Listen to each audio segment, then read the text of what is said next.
আসসালামু আলাইকুম viewers, welcome to mother cooking channel. আজকে আমি আপনাদেরকে রান্না করে দেখাবো পটল ভাজি। আপনাদেরকে এমনভাবে পটল ভাজি করে দেখাবো, রান্নার পর এই পটল ভাজিটা খেতে কিন্তু খুবই মজার হবে।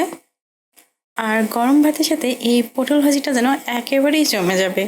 আপনারা চাইলে রুটি বা পরোটা দিয়েও এই পটল ভাজিটা খেতে পারেন। চলুন তাহলে রেসিপিটা দেখে নেওয়া যাক। আমি একটা বাটির মধ্যে প্রায় 500 গ্রামের মতো পটল নিয়েছি, আর এই পটলগুলোকে আমি মাছ বরাবর কেটে নিয়েছি। এখন আমি এর মধ্যে দিয়ে দিব লবণ পরিমাণ মতো, হলুদের গুঁড়া 1 চা চামচ, মরিচের গুঁড়া 1 চা চামচ। এখন আমি এই পটলগুলোকে খুবই ভালোভাবে ম্যারিনেট করে নেব। আমি বেশ কিছুক্ষণ সময় নিয়ে এই পটলগুলোকে খুবই ভালোভাবে ম্যারিনেট করে নিয়েছি, আর এই সময় কিন্তু পটলগুলো খুবই ভালোভাবে ম্যারিনেট হয়ে গেছে। এখন আমি চুলার উপর একটি কড়াই বসিয়ে দিব, তারপর চুলাটি অন করে চুলার আঁচ মিডিয়ামে রাখবো। দিয়ে দিচ্ছি সয়াবিন তেল হাফ কাপ, দিয়ে দিব শুকনো মরিচ 6টি, আর এখানে আমি গোটা শুকনো মরিচ ব্যবহার করেছি। আর এ সময় চুলার আঁচটা আমি মিডিয়াম লো করে দিচ্ছি, আর খুব সাবধানতার সাথে শুকনো মরিচগুলোকে ফ্রাই করে নিচ্ছি, কারণ খুব বেশি আছে শুকনো মরিচ ফ্রাই করলে শুকনো মরিচ ভিতর থেকে খুব একটা মুচমুচে হয় না। আর এরকম হালকা আছে শুকনো মরিচ ফ্রাই করার কারণে এই শুকনো মরিচগুলো খুবই ভালোভাবে ফ্রাই হবে এবং মুচমুচে হবে। আমি বেশ কিছুক্ষণ সময় এই শুকনো মরিচগুলোকে ফ্রাই করে নিয়েছি।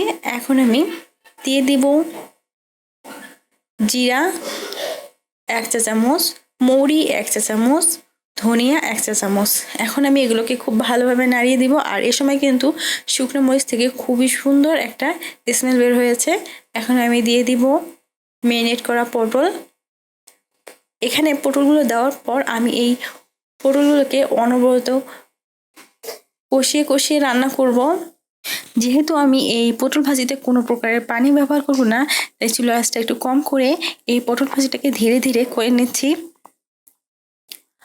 আমি বেশ কিছুক্ষণ পর পটলগুলোকে খুবই ভালোভাবে নাড়িয়ে দিচ্ছি, যাতে তলানিতে দাগ লেগে না যায় অথবা পুড়ে না যায়। এভাবে আমি প্রায় বেশ কিছুক্ষণ সময় এই পটল ভাজিগুলোকে খুবই ভালোভাবে রান্না করেছি, আর এ সময় কিন্তু পটল ভাজিটা প্রায় 60% মতো কুক হয়ে গেছে। এখন আমি এর মধ্যে দিয়ে দিব রসুনের কোয়া 1/4 কাপ, দিয়ে দিচ্ছি পেঁয়াজ 1 কাপ, আর এই পেঁয়াজগুলোকে আমি এরকম বড় বড় করে কেটে নিয়েছি। এখানে আমি প্রায় 4টি মিডিয়াম সাইজের পেঁয়াজ এরকম বড় বড় করে কেটে কোষগুলো এইভাবে আলাদা করে নিয়েছি। দিয়ে দিচ্ছি কাঁচামরিচ 4টি, আর এখানে আমি গোটা কাঁচামরিচ ব্যবহার করেছি। আপনারা চাইলে কাঁচামরিচগুলো কেটেও দিতে পারেন, এতে করে কিন্তু পটল ভাজিটা হালকা ঝাল হবে।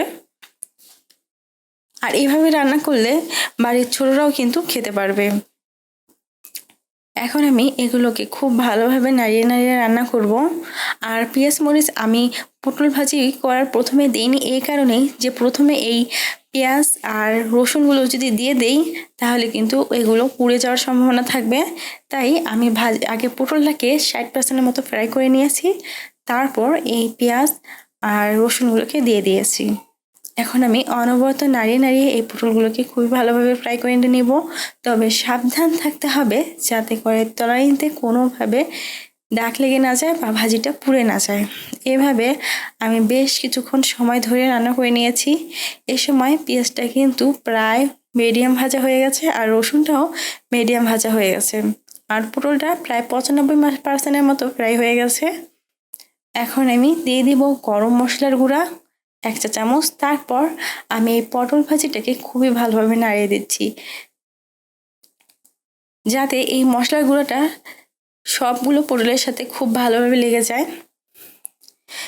তারপর আমি এই পটলগুলোকে আরও বেশ কিছুক্ষণ সময় রান্না করে নিয়েছি, আর এই সময় কিন্তু পটলগুলো খুবই ভালোভাবে কুক হয়েছে, সাথে পেঁয়াজ মরিচ এবং রসুনের কোয়াগুলো খুবই ভালোভাবে কুক হয়ে গেছে। এখন আমি চুলাটি অফ করে দিব। তৈরি হয়ে গেছে খুবই মজাদার পটল ভাজি। প্রিয় দর্শক, এই ছিল আমাদের আজকের রেসিপি।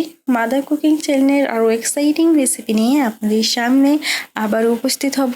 ভিউয়ার্স, আপনাদের সকলকে অনেক অনেক ধন্যবাদ জানাচ্ছি পুরোটা সময় আমাদের সাথে থাকার জন্য। আমি উইশ করব আপনারা সবাই ভালো থাকবেন, সুস্থ থাকবেন এবং মাদার কুকিং চ্যানেলের সাথে থাকবেন। এই চ্যানেলে নতুন হয়ে থাকলে চ্যানেলটি সাবস্ক্রাইব করুন এবং ভালো লাগলে লাইক, কমেন্ট ও শেয়ার করুন। ধন্যবাদ।